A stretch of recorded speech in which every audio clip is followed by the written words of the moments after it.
Welcome to the Hello Someday podcast, the podcast for busy women who are ready to drink less and live more. I'm Casey McGuire Davidson, ex-red wine girl turned life coach, helping women create lives they love without alcohol.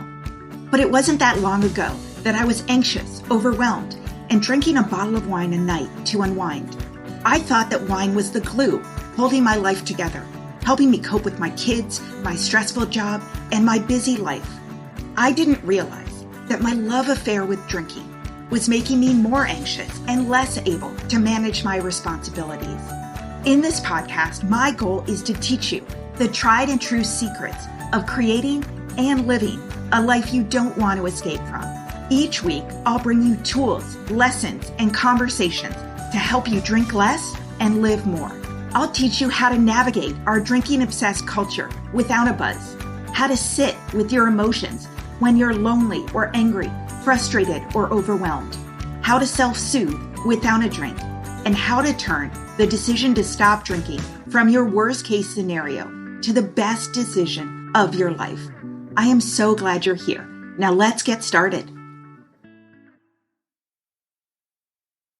Hi, friends. I'm really excited to share today's episode because in it, I get to interview two incredible authors and really cool women, Amanda and Jardine Libaire, about their new novel, The Sober Lush. Jardine and Amanda share their experiences building an adventurous, soulful life, alcohol-free. And what I love about our conversation is that it's real and honest and also hopeful. I find their book and their approach to living life without alcohol both exciting and inspiring. In this episode, we touch on all the varied experiences that most women go through when deciding that drinking isn't working for them anymore. The highs and the lows, the joys and the challenges in moving from your drinking life to, as Amanda says in our conversation, how sweet life is on the other side.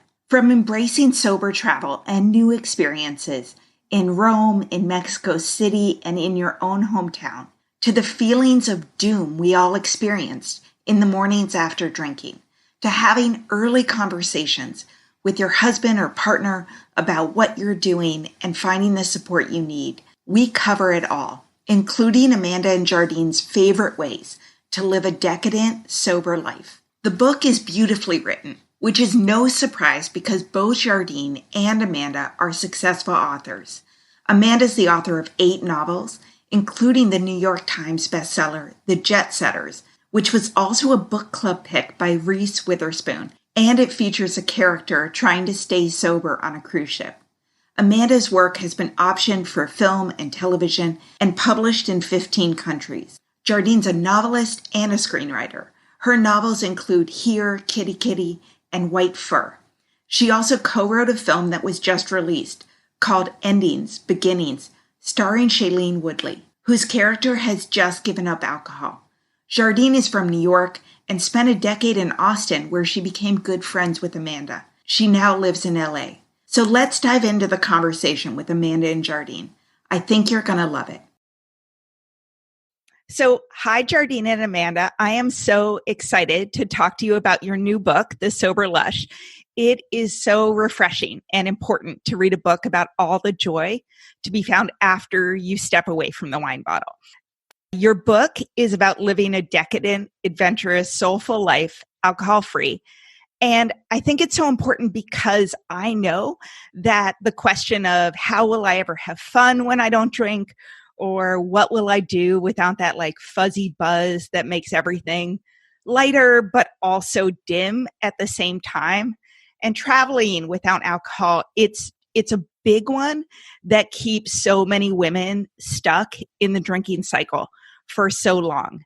So since this book just launched, I've read it, of course, but you're introducing it to my listeners and to the world. So will you tell me about the book?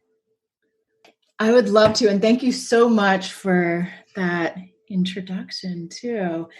We call this The Sober Lush, a hedonist's guide to living a decadent, adventurous, soulful life, alcohol-free. So it's basically a really eccentric little book. Amanda and I have called it an ode to the technicolor, playful side of sobriety. We've also called it a roadmap. So it's a hybrid of things. It's a little bit of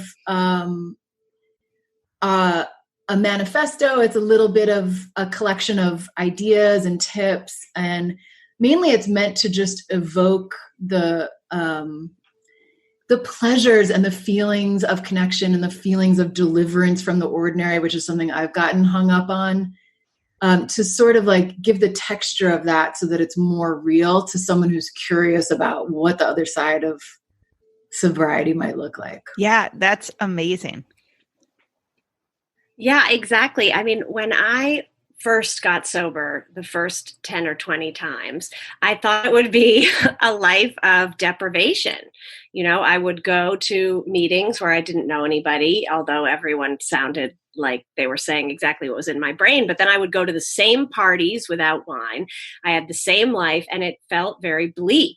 And in getting to know Jardine, who had been sober a little while longer, and getting a taste of a sumptuous, beautiful, elegant, art-filled life where booze just didn't even have a place, it really made me realize, well, I have to rebuild my life from the ground up, and it's going to be so much better life. And so that's what the Sober Lush is about, the things that we learned along the way about how to dismantle and rebuild your life so that you don't even want booze anymore. That's amazing. And I love how in the book you kind of go back and forth between the concrete examples of joy and strategies to get through parties and events and your experiences in finding joy after giving up drinking, but also going back and forth between like how you felt physically, mentally, in the drinking cycle and early sobriety, but also your experiences quitting drinking. So why did you choose to write the book in that format? Well, it's interesting. Both of us are writers, and when both of us got sober, we had agents and editors, you know, who thought, oh, maybe you can write a great memoir. You know, maybe you can join the great books of literature and quit lit that we all love and love to read. And we know Sarah Hepola and her book Blackout is so incredible. And I tried. I thought, oh, well, okay, I'm a writer. That's what I do. But whenever I used the first person voice, it just fell apart. It didn't work. I didn't feel comfortable telling you how to do it because I really didn't know. So when Jardine and I had the idea of writing a book together and we started with the we voice, all of a sudden it just fell into place. And then we thought, well, what can we do with this? It's not our individual stories. It's more a manifesto for a new life that we were kind of making up as we went. When we said we, this glamorous, fabulous tribe, it was kind of me and Jardine. So that voice worked. And then we sort of figured out what the book could be. And then when our agents went out with it, you know, different editors wanted it to be a cookbook or more of a narrative story or, oh my gosh, Casey, someone was saying like, we're going to do a mocktail line at Target with your faces on it. And it was like, so figuring out what the book even was a large part of the process. And you know, we've talked a lot with various writers who we love. You know, I just read Good Morning, Destroyer of Men's Souls. I don't know if you've read that yet, but I feel like that was a book that built on this beautiful foundation, this new library of Quit Lit. But she's talking about codependency and being the other side of an addict's world and life and partnership. And that to me was an example, like the Sober Lush, of somebody who looked at what existed already and thought, what isn't here yet? You know, what can I build or add to this growing little archive of books? And the Sober Lush to me came about from our conversations, like, what didn't we have? When I was 25, what did I want to read about? Like, what could have made a difference? The memoirs were massively helpful. I wish Blackout had existed when I was 22. But what I also would have loved would have been to read about how I can still go out and dance. I can still go party. I can still feel exhilarated. Like these things I was so terrified of losing. I wanted hard evidence, like you can have that still. And what would it look like, you know? And also you can start that now. You don't have to get to the bottom. I mean, I read Caroline Knapp's Drinking a Love Story and I was like, oh, how can I not have to quit? It never occurred to me like, or you could stop the battle now and start enjoying. So that's what we wanted to get across. You don't have to wait. I mean, I always say, and people say this, it's not just me, but like your bottom is whenever you stop digging. And, the question isn't, am I bad enough to quit? Because that's got all the preconceptions of nobody would quit unless you literally could not drink anymore. But is this good enough to keep going? And I feel like you guys really capture just the human aspect of, your life is still pretty good. And yet you feel like crap and you talk shit to yourself every morning and you don't know why you keep doing this to yourself. And you're literally making yourself ill. That's enough to decide this isn't working for you, or even to experiment with 100 days without alcohol and see how good it is.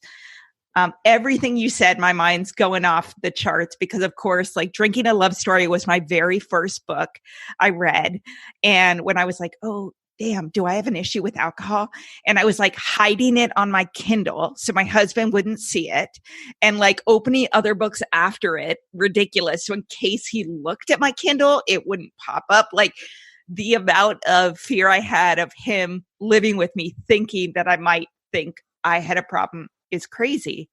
But I love how you talked about we, because, from talking to other women who are trying to quit drinking or have quit drinking, the universe, our experiences are so similar and our thoughts are so similar. Like, it's not just you. Everything you said, I'm like, yes. And not only have I felt that, I coach women, everybody feels that. When I finally went to an intake meeting at an outpatient, because that's how I would do 30 days, 60 days, all on my own, always trying to do it on my own, furtive and private. Then my therapist was like, I know a really generous, lovely outpatient group. You will be taken care of every night on your journey to this, and maybe get to the other side and stay there this time. Mm-hmm. The intake involved me saying, well, I'm an abnormal case. I'm not actually an alcoholic. I'm this, I'm that. And he kindly explained to me what terminal uniqueness was, and that whole idea. I was like, oh my God, just to know that all these thoughts are like not these crazy, private, I came up with this all on my own thing, but universal. That was a massive step forward for me. I wish, again, when I look back, I wish I had taken that step and heard other people's thoughts earlier. Yeah. And I would go to AA meetings that were in a really rough neighborhood of Austin. And I think I consciously chose the meetings where I could walk in and think, oh, I am not like these people. And then these people would stand up and say exactly what was going on in my brain. And I realized this is exactly who I am. That's why I do call myself an alcoholic, because in those meetings, I realize, I'm exactly like these people. However, I do wish that I had had access to a body of literature or meetings or friends that would say, from the very start, you really are like me, other women, for example, or other super successful women and people. When I found the BFB, which is an online group that I love on Facebook, the Booze Free And by the way, the episode right before this is with my best friend Ingrid, who I met on the BFB, and it's all about finding friends in sobriety and that you don't need to be lonely. So we'll put in the show notes some information about how to find it or other groups, but yeah, it's so important. So go on. You found the BFB. So when I joined the BFB, it seemed to me to be primarily women of my age, which was incredible. So that was this great window into people wrestling with the same things. That on the outside, I have a beautiful life with a husband and children, and on the inside, I'm falling apart. And I was surrounded by other women who drank and it in ways that they considered healthy, and they felt fine about it. And I was drinking in the same way and dying. Yeah. So it was wonderful to log in late at night to the BFB and talk to people. I would say, I'm at a party. Everyone thinks I'm happy. I'm falling apart. And people would be right there in your pocket. We say we're in each other's pocket because it's so great all night pinging messages from people who get it. Yeah. And that's where we met Amanda. like 4 years ago, which is insane. Yeah. And it is true. I mean, people are at parties or on New Year's Eve or at dinner parties, and they're just texting from the bathroom or at restaurants. And we're like, and that's a strategy. We're like, just go to the bathroom and post. Like, here's what you need to do. Yeah. And that is so cool because there are women just like you. It's so empowering to connect with them too. And it actually enables me to then sit at a dinner table with people who are living a different reality, because it's really okay if some people want to drink and get hungover and they're down with that, and it doesn't kind of make them go straight to meltdown as it did me. Mm-hmm. As long as I don't feel like I'm alone in the world, as long as I know that some people share my reality, it makes it more possible for me to move through this world freely and not have to be so terrified of being in a group or in a room or at a business meeting with people for whom the reality of drinking is really, fundamentally different. Yeah. And that's what the book is too. I mean, like The Vanish is about the fact that you can go to a party, you can go to any party knowing that you can just walk out. That gave me a lot of courage because I would try to pre-plan it and can it work for me? And I still do that. But I also have the knowledge that I can just walk out. And Business Drinks in Malibu is a chapter about how sometimes you are going to have to go to drinks meetings and, how do you handle that? And I think really the key to all of those things is knowing you're not alone. We get it. You can do what you need to do for yourself. The other thing, like when I realized, I can drive a separate car from my husband or tell him, hey, I need to leave when I need to leave. Are you cool with that? Otherwise, I'll take a separate car. I mean, this from the girl who he used to, it would be unspoken that he would drive me home from everything. And I would pretty much pass out in the car on the way home because that was what I did, So for him to be like, oh, wow, this is your girlfriend's and you're going to leave whenever you feel like it. Like that was big. Yeah. And even listening to yourself to know you want to leave. I think a lot of the time I would throw down another margarita because a voice in my head would be saying, I don't want to be here for whatever reason. I'm tired. I'm not interested. It just doesn't feel like a good place for my kids. Now I hear that voice. And if that voice says, I want to go home and eat ice cream and take a bubble bath, I listen to it. That's the game changer for me. It's funny too, because I think when I look back and so much of the book and the conversations that Amanda and I have been tracking this kind of stuff, like the molecular makeup of all these moments and these patterns in our lives. I think I would come to a point at a party or a dinner or a meeting or whatever, where I had just enough to drink that if I went home, I was going to be lonely and weird and melancholy. And so I chose to just keep going, like you're going to go home and feel odd and estranged, or let's just get so blitzed that you go home and pass out. And now I can decide to leave and know that whatever I take back from the party, there's still lots of emotions from any event, from any social interaction, but I'm more peaceful. I can handle it. I can do the bubble bath. It's a different kind of going home. Yeah. And I can think of specific instances where we went home and texted each other. Like when I was at a writer's conference and said to everyone, oh, let's meet at this place. And a famous writer said, what are we doing here? Let's go to the bar. And I was left alone. And I remember sitting and texting Jardine and saying, this is what the author said. And it made me feel wrong in every way. Like I was, a loser or whatever. And just having someone to say, oh, how rude, or, I gotcha, you're doing the right thing. And I think I ended up going to the bar and saying, well, I'm just going to go. That was something like Jardine and I kind of worked out. Well, I can still go join them and put aside those feelings because there probably was something going on with this person that had nothing to do with me. And then Jardine, I remember at some fabulous film events with famous people texting me just like, hey, I'm here. This is wild. Whoa. Yeah, I love that you guys are such good friends, because I mentioned that the episode that's coming out right before this is with my sober bestie on finding friends in sobriety. And it is a game changer to have that person that you can text. I remember being at work events, happy hours. And I went, I ordered like trying to be all subtle. I was like at this big table and I was like, okay, can I have a ginger beer? And the waitress was like, that doesn't have alcohol in it, loudly, like stopped the ordering. And I was like, yes, I know. She's like, I just don't want you to be upset when it comes and there's no alcohol in it. I was like, are you effing kidding me? And so I went to the bathroom and I'm texting Ingrid, and it just helped so much because I got to be like, how can you believe this happened to me? Instead of, oh my God, I'm humiliated. What do you think? Like, what are these people thinking of me? Jardine, do you remember the Perrier? We were at the San Antonio Book Festival, all dressed up in this fabulous hotel and with a lot of writers who were drinking. And we ordered a bottle of Perrier with 2 glasses. And the waiter came all excited with like a $300 bottle of Perrier Jouet champagne. And we had to be like, no, sorry, the $2.99 Perrier.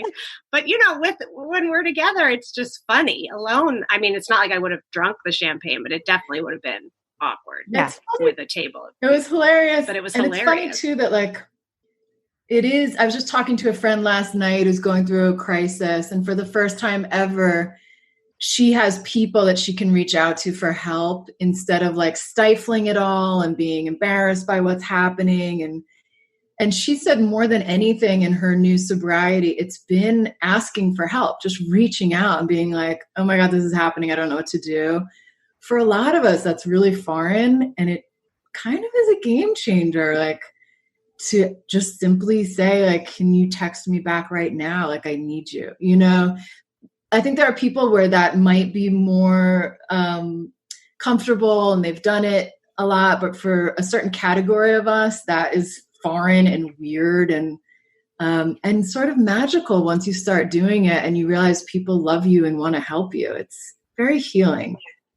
Yeah. I feel like that's something that most of us, like I know myself when I was drinking, I never did. I tried to put on this happy facade of like overachieving and I was people pleasing and I was honestly overcompensating and never revealing struggles because I didn't want anyone to look too deeply beneath the surface. Because I was trying so hard to hide how much I was drinking, probably because I was afraid someone would tell me to stop. So I didn't reach out for support. And you get so used to that when you're quitting drinking because you have to, and get support. And so it just becomes like a muscle you exercise and all of life is so much easier. And also it's putting aside the shame of needing help. And we've spoken about this, but I joined the BFB under a fake name because that's how I felt comfortable being able to reveal, like just as you were saying, Casey, that I was lonely and hurting and confused and issues in my relationships and friendships. I still don't really feel comfortable talking about that with very many people. And that's okay. It worked for me. And I've advised some people on the BFB who say, I feel uncomfortable here. I say, I just say, you can have a fake name. And that's the whole point of the anonymity of AA. But it's hard for me now with the book coming out because even saying that I'm proud of my sobriety is saying I couldn't handle alcohol and I messed up. And that's hard for me to say publicly and that I needed people. And yeah. And we talked about vulnerability hangovers, you with the book and me with launching the podcast. I mean, you posted out there because it's going to help people and it is your truth and it is your story. And yet you're afraid that people are going to judge you for struggling with this. And, even when people are like, oh, you had a drinking problem. And I'm sort of like, well, I haven't had a drink in 4 years and you were drunk last weekend. So let's, I'm not judging you, but come on. Like, no, I actually don't drink. So therefore, I just don't mess with it. I did say that when I spoke to my kids, because one of my sons said, oh, can I read the Sober Lush? And I said, sure. And then I thought, So I said, let me talk to you a little bit about when I quit. And it was so wonderful to say the things I had struggled with and then to end the story, at least today, with, and then I quit. And now I'm proud of myself. And that was incredible. Yeah. Because working through the shame was a lot of the pain of my beginning sobriety. And I think why I went back a few times, why I went back out, because when I quit, I'd had to say, yeah, when I was wasted at that event or whatever, that was not okay. And if I went back to drinking, it was like, oh, we're all doing this. This is how it is. But I had to work through, like, that wasn't okay. I am ashamed of that. And I'm using that shame to fuel a new life. Yeah. But that was hard. It's interesting too. I think a lot of my shame overlaps with that. And then I had to identify another part of it, which was almost a shame about being sober and being uptight and being a square and drawing attention to myself and what I'm doing and fearing so much that people might think that I feel that I'm superior, that I almost didn't do the thing that would be good for me. Do you know what I mean? Like oh God, like your mind is people pleasing. People pleasing, like cycles. And I'm like, how about I just do what I know is good for me, take good care of myself so that I can love people even more. Like, I thought it was in some way narcissistic to be sober or self-indulgent. And I'm like, really? Eventually I came to the conclusion, like, what could be more selfish than getting wasted all the time and being useless for the whole next day? Like, I'm better. This isn't me being selfish to take care of this was a huge re-education for me to realize it's not selfish to take care of yourself. You actually have more to give on the other end, And that's part of it. You're so worried, or so many women are worried about what other people are thinking of you. And I mean, that can get so twisted, right? Like, if I quit drinking or am going through life without drinking, people are going to think that I'm judging them for their drinking, or that I'm boring, or that I'm somehow superior. And it's crazy the way our minds work and kind of keep ourselves stuck for a long time, not based on what's right for us, but what we perceive other people might be thinking. And my favorite quote is like, don't worry, stop worrying about what other people think of you. Most people don't even know what they think of themselves. So true. And that's a lot of what we came back around to with these chapters in the Sober Lush. It was sort of, what do I want? I didn't even know. I didn't know who I was, much less what I wanted. And so answering that question became key to staying sober for me. I just couldn't do the same things without wine. I was drinking because they weren't the things I wanted to do. Yeah. And the idea, like, if you need to drink to tolerate something, maybe you shouldn't be doing that thing. Like, that's a mind-blowing thing for me. Yeah. And it's interesting that Jardine and I met when she had been sober for a while and I was newly sober. So I was learning it was okay to say no to everything. Like, I just stayed home. No, not doing anything. And I thought, that's empowering. That's what I need. And then it was wonderful to see that Jardine was at a stage where she was saying, okay, well, how do I want to start venturing out in the world and getting wild and, making some more connections? And that was, I was terrified actually watching you do that, Jardine, because I was like, why would anyone ever want to go out again? Chronicle those stages, because you just have to go through them. There's no way out but through, and if I could tell my younger self something, it would be to relish those stages, like love saying no when you can, even though it's not always going to be pleasant or easy. Just know that it's a piece of a journey and it's not the end all be all. And I think a lot of times you have to make that little shell to protect yourself while you incubate a new life. And then you don't need the shell so much anymore and it can kind of fall away. I love seeing that the phases that people go through are so common, and it's so powerful to say, this is normal, and trust the process. Like this, you will get to the other side. And I love that your book is about the other side. And I have to tell you, I loved so many chapters in the book and segments, because every single one, I wrote, you guys, every single one resonated with me and brought up so many memories. My favorite one was What About Rome? Because traveling is my absolute favorite. And I went to Venice and Croatia at 4 months sober, and just it blew my mind. How can you go to Italy sober?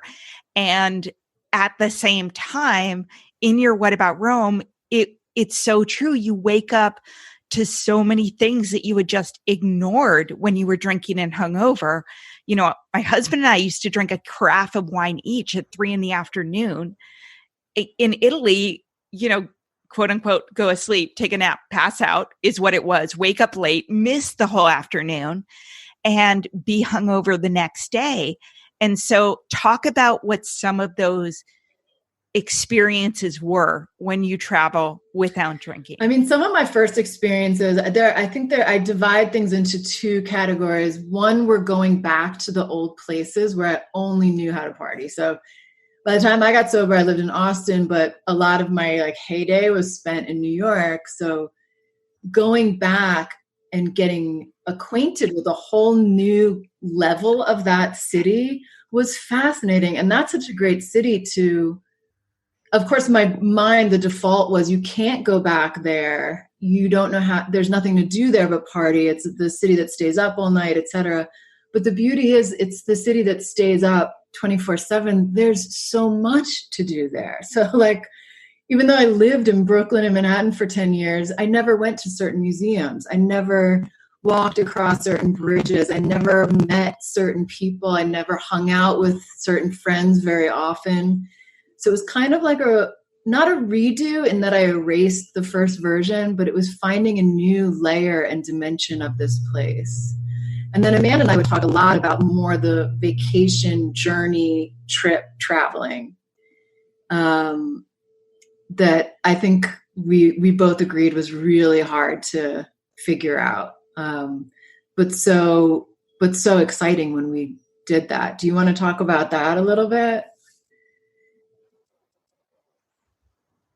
Yes, I'd love to. I mean, first of all, I wanted to say that I still see this on the BFB, like once a month, someone will say, okay, I'm in for getting sober, but I can't do it when I go on vacation. Like how it's like they can't conceive of the sober life because they have this trip coming up, whether it's an all-inclusive, that's a big one. And also just places like Italy, exactly, where basically drinking seems to be a part of the menu. And Casey, when you were talking, I was thinking about when I went to Cinque Terre during my last drinking year, which I'm kind of glad I did it that way. But I remember sitting at a beautiful cafe, having, the second bottle of wine with lunch and just crying and crying about things I can't even remember now. And so it's kind of great to look back and be like, yeah, well, that was a waste of a day. I mean, that was like the ultimate waste of a day. And there's so many trips. I remember my first sober trip was to Tulum, and my husband and I were sitting in a restaurant on the beach, and the waiter came and I ordered Perrier. And this is something, Perrier water. And this is something my husband and I have had to work through a lot because we both used to drink a lot. And I remember when he ordered Perrier as well, just feeling this ease in me, like, we're going to be okay. We're going to connect and have a beautiful night. I'm doing this. Just kind of, we say this a lot to each other, like, we're doing this. It seemed revelatory. Yeah. It sounds like not a big deal, although it was like the craziest thing in the world to even conceive that we'd be away from the kids in Mexico and we weren't drinking constantly. Yeah. And then I also went back to Italy sober, and I just remember in Mexico City booking a bike tour of the city. They closed the streets once a week or something. And that was inconceivable. First of all, why would anyone want to get up and do a bike tour? But I remember, having an early dinner, and then there was a little cafe that had hot chocolates. And here were all these adults sipping wonderful hot chocolates at this cafe. And then in the morning, we biked through the streets, and the sun was shining in Mexico City. And it was like, yes, this is it. I'm back. And so much better. Yeah. I remember, so when I went to Venice, it was so hard because my husband and I like to drink together, and it was just an entire, and I was in early sobriety, like 12 weeks since quitting drinking, but I got up early in the morning. I love to take photographs, and walked around Venice at like 6 a.m. before everyone was up, taking all these incredible deserted photographs of the canals. And to me, that was like, wow, this is so beautiful. And I've started this since quitting drinking. I take, in my own mind, all the money I used to spend on alcohol and I buy myself incredible jewelry everywhere I go. And that's amazing because, I just love it. So just amazing necklaces. And I also took a bike tour in Amsterdam. And that was, again, just beautiful and wonderful and so much fun, all those memories that you just missed. And the other piece that I just wanted to mention is that you don't have to know how you'll do Rome when you first get sober. I kind of let that question linger. I think I sort of thought, well, in Rome, I'm going to drink. And then it wasn't till I got there, as they say, one day at a time. And I thought, no, I'm not going to do that. And it was okay to leave that question hanging. You could still get sober and not know what you were going to do at your college reunion in 6 months. There was, and you literally hear people saying, well, I'll quit after that college reunion. But definitely that's where, I think a lot of the book too is looking toward what people that were always hiding in plain sight, like friends that I wasn't paying attention to, what they were doing, how they traveled. Like, I definitely have a class of friends that I call born moderates who just never, like, alcohol is just not, they don't care. They'll have a half glass of something because it tastes good and leave it on the table. I'm like, oh my God, you're a space alien. And we call them normies. Do you call them normies? Normies. Yeah. I think a lot of what, again, I wish I could have done younger or earlier in sobriety is look to see what certain people were doing, how they went to Rome, as opposed to, I not only would drink through a trip, I used to think it was necessary to drink the whole night before a trip. So like every single airport experience I had until the age of 40 was like missing the flight, going to the wrong airport, or you name it, or like barely getting to the destination. I don't know why. And a version of looking around to see what other people are doing is the dorky practice of Airbnb experiences. I'm sure one day we'll get to travel again, but in the meantime, I just dream of the bike tours, and I would sign up. The last time we went to Mexico City, I signed up for like 3 different Airbnb experiences, like private art gallery tours. And you just lean on other people and say, show me your city or show me how to do this. Like, I think we often think we're going to have to figure out Rome on our own. And there's a lot of help out there if we look in the right places. And at home. I mean, I remember when we would go out on a double date, Jardine, and I could, especially at the beginning, I could not sit at a great restaurant for hours without drinking. So remember we met at an art opening with our partners and, talked about the art and looked at the city, and then went for a reasonably, an hour long dinner. Instead of spending 4 hours at the table, we spent 2 at the art museum beforehand and wandering around. And that was a version too of saying, like, what did these nights used to be made out of? Like, I want a long, meandering night. I want to feel like instead of meeting a couple for like a half an hour at Chipotle, you have like a long, grand, rich night. So instead of that being one restaurant and 6 bottles of wine, let's figure out how to still make it long and meandering. And it involved an art opening. And you and Neil walk places, right? Like, I remember meeting you for dinner, and my husband and I could not believe when Jardine and her partner would show up having walked over an hour. But what a wonderful way to get there. The longer even when it was really hot, though. I don't want to give up big, long, beautiful nights. I want them to still have like a big kind of unmeasured, uncontained feeling sometimes. I don't want them to just be quick. Let's go have a cup of tea and we're done. And it's, and like not knowing what might happen. That was always like a reason to drink. You felt like you were going to have a bigger adventure, like anything could happen, and you don't need to drink to do that. And also, I didn't remember a lot of nights. Like, I don't know if that happened to you guys, but I was the queen of like pretending that I remembered part of the night and kind of being like, shit, what did I say? Or I'd go to bed so early because I started drinking so early and I'd miss half the night with my friends. I was the queen of like spending 2 hours talking to a random drunk. And especially if it was in Italy, it was like, I'm communing with the locals because I talked to one guy with bad, translation, wasted, why? And I would do that all the time and think, oh, I really got to know that random guy or woman. And like the value of that, it's great to connect, but it was conversations that were circuitous and just nonsensical. And once in a while, I was about to say once in a while you'd keep in touch. Never, actually, never. No. One of the things I wanted to talk about was both of you write really vividly about how you felt before you quit drinking and early sobriety, in addition to how great life is now. And I think that's so important because a lot of women listening to this are not, they can't imagine the joy that we feel because they're still in that really painful place. And Jardine, I was wondering if you'd mind if I read something that really jumped out at me that you wrote.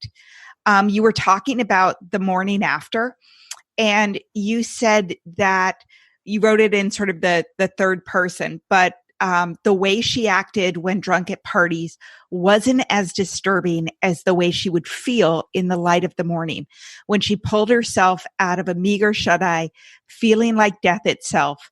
The doom was irrational, the result of a wrecked nervous system, but it was powerful. And she was always forced to realize you made yourself feel bad. Who would do that? You felt a vicious disdain towards yourself. Yeah, I think that was in discussions about, do we call ourselves alcoholics, each person making their own choice about that, I kept running up against this like after school special version of an alcoholic and telling myself I wasn't that. I hadn't lost my job yet. I hadn't crashed my car yet. And for me, it was realizing you make yourself feel so bad, so ill, not morally bad, not necessarily even just emotionally bad, but physically so ill, so frequently, that is a dysfunction in and of itself. It almost reminded me of seeing something that to me is a concrete sign of distress, like when people cut themselves. It was self-abuse. It was hurting myself over and over and over again. And that's what let me finally say to my therapist, like, I'm ready to go to an outpatient. I'm ready to cross over. I would wake up some mornings, and if I hadn't known that I'd been drinking and doing drugs the night before, I would have gone to the hospital because I felt so bad that it was so alarming. But instead I was like, oh, I'm hungover again. And I got used to feeling that level of bad. And that's crazy. That's the definition of doing the same thing and expecting different outcome. It depends on everyone's experience, how we each arrive to that place that opens the door where you're like, enough, this is insane. But that for me was the mornings after. Yeah. And the idea of just being sick and tired and of being hating sick myself and tired. for it. I was like, you don't deserve to feel this bad. And then on top of it, you're so mean to yourself about it. So it's like a double punch every time.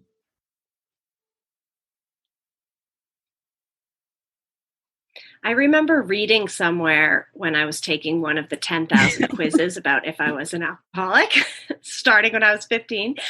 And it said that heavy, awful doom afterward is a symptom of an alcoholic. That I guess normies, even when they overdo it, don't have that level of despair. But I have to say that keeps me sober. Belief that I will never feel that way again because it was so bad that I said the same thing. I was doom. Like everything's bad. I felt doomed. I felt like I was really going to fuck up my life and my kids and my marriage, and it was going to be my fault. Or I felt like I had, but I wasn't sure how yet. Even if I hadn't blacked out, it was this feeling that something awful was looming. I didn't know when or how or it had happened or, and so I actually was talking to my son about this last night. I would wake him up when he was probably 8 or 9 and say, did I do anything last night? Did I upset you? And that was more upsetting to him than anything I had done. I feel shameful. Yeah, like 8 or 9 that you're kind of you're worried enough that you're asking a kid. And I would call friends after parties, even in college, like, did I say anything that upset you? Because even when I didn't black out, I remembered everything and I hadn't done anything. And yet I felt like there was something I had done that I couldn't place. Oh, it's so nice not to feel that way. And it's that walking on eggshells, right? And I still have people, like there's a babysitter and a few other people that I still feel uncomfortable around because I feel like I have done something I don't remember. Oh, me too. And like trying to pay the babysitter and like, did I overpay her? Did I stiff her? Like, oh my God, I would overpay. I would see checks I had written. Like, sometimes when in the 7.5 years that I've been sober, like occasionally I'll get the flu or jet lag.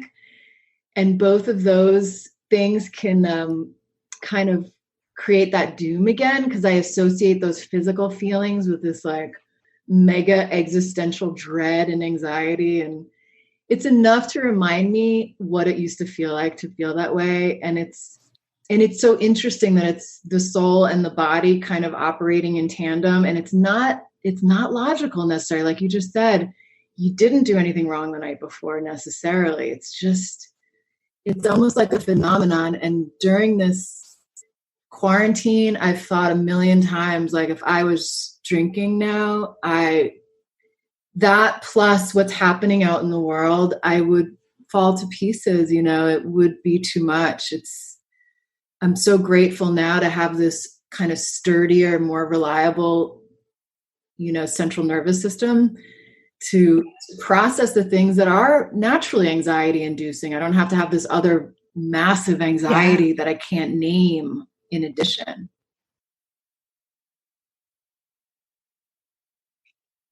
Well, and I wanted to ask you guys, I mean, there are a lot of women out there who may be listening to this who are drinking a ton in quarantine, and they are drinking because they want to escape their lives, which is why we do it. We want to speed up the night. We want to make it go away. And the huge worries about the health and the financial stability and everything else.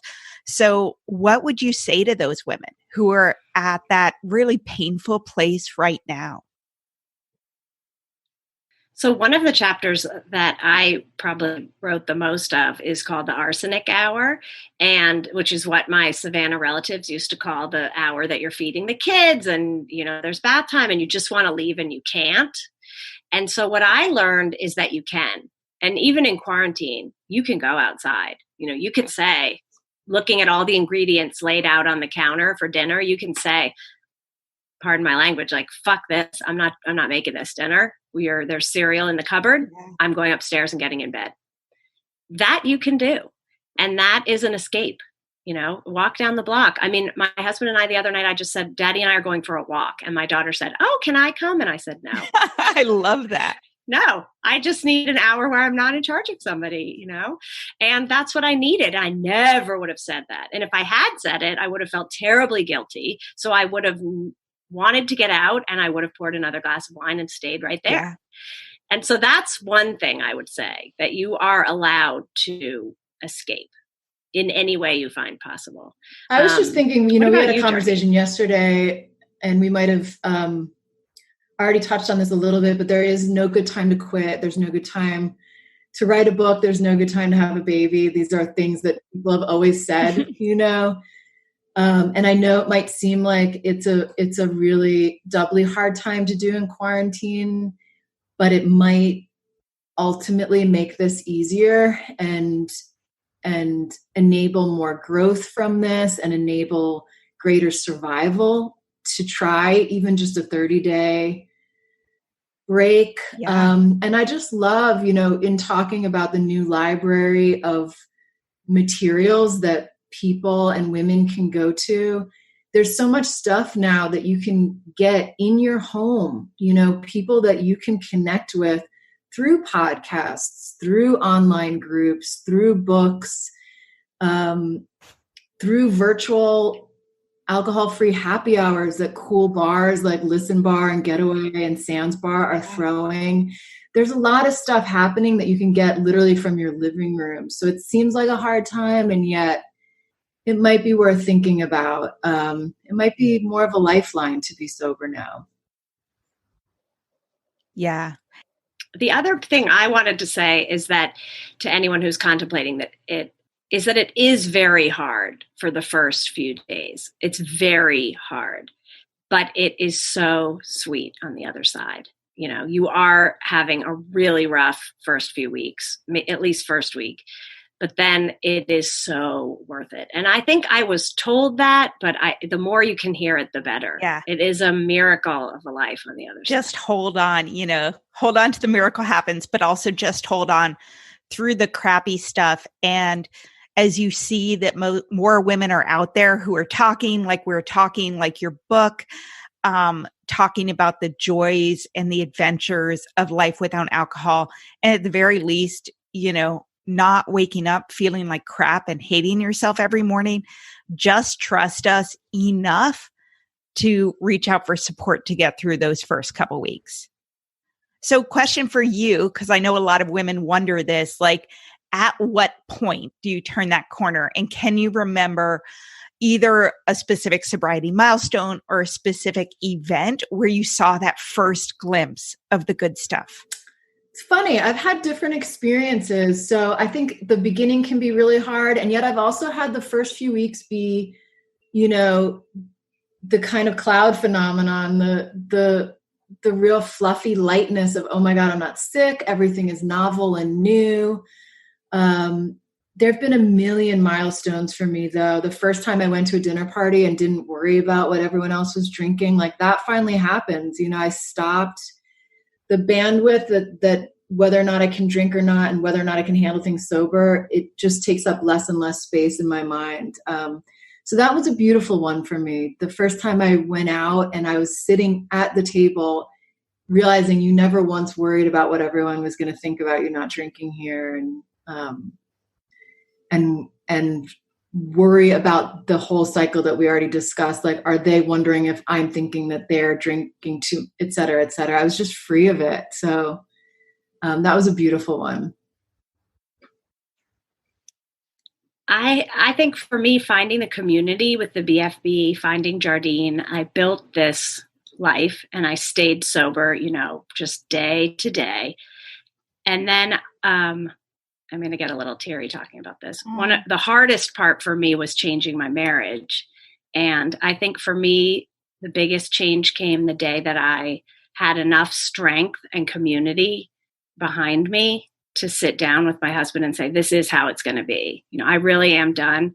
And I need not to have booze around most of the time. That's the life I want, period. And that's a non-negotiable, because I was terrified about what would happen after that conversation.